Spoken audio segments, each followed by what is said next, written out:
Assalamualaikum warahmatullahi wabarakatuh. Sini kami akan menjelaskan mengenai topik 4, ruang kolaborasi dan demonstrasi.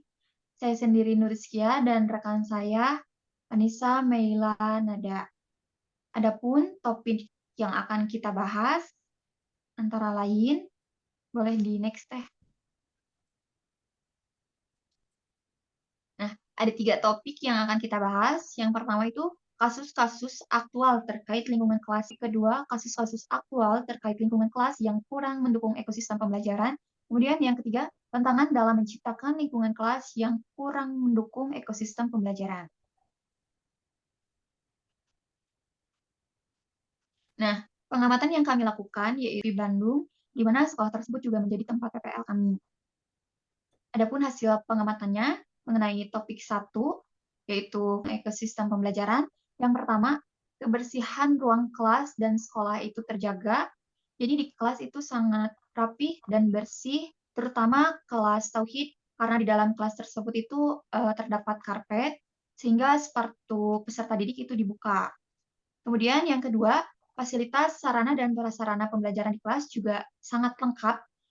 Terdapat buku pelajaran, lemari buku, papan tulis, proyektor, sound speaker, spidol, komputer, dan lain-lain. Kemudian yang ketiga, lingkungan belajar kondusif. Karena satu kelas itu terdiri dari 1 sampai 25 peserta didik. Yang keempat, interaksi guru dengan peserta didik sangat baik saat pembelajaran. Guru mau menerima curhatan dari peserta didik saat pembelajaran, di mana respon tersebut itu bisa meningkatkan motivasi peserta didik.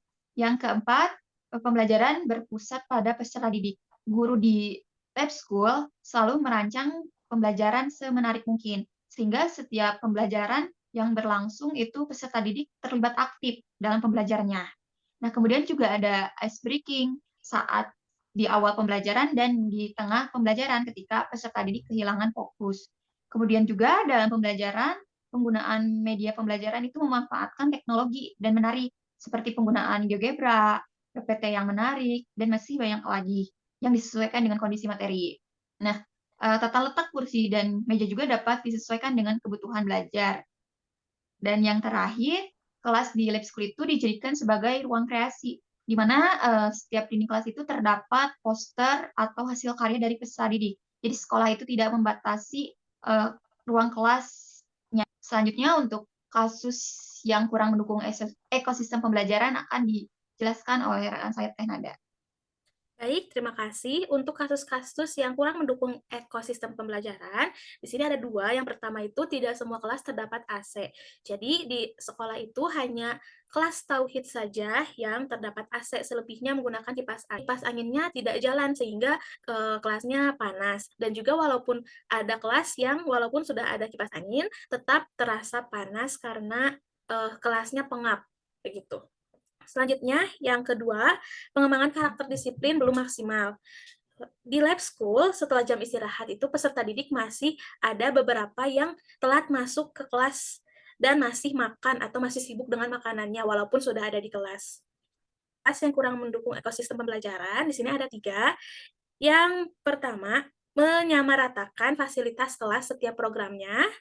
Kemudian memberikan penegasan bagi peserta didik. Yang terakhir, proses pembelajaran dilaksanakan secara berdiferensiasi menyesuaikan dengan karakteristik peserta didik. Sekian presentasi dari kelompok kami. Terima kasih atas perhatiannya. Wassalamualaikum warahmatullahi wabarakatuh.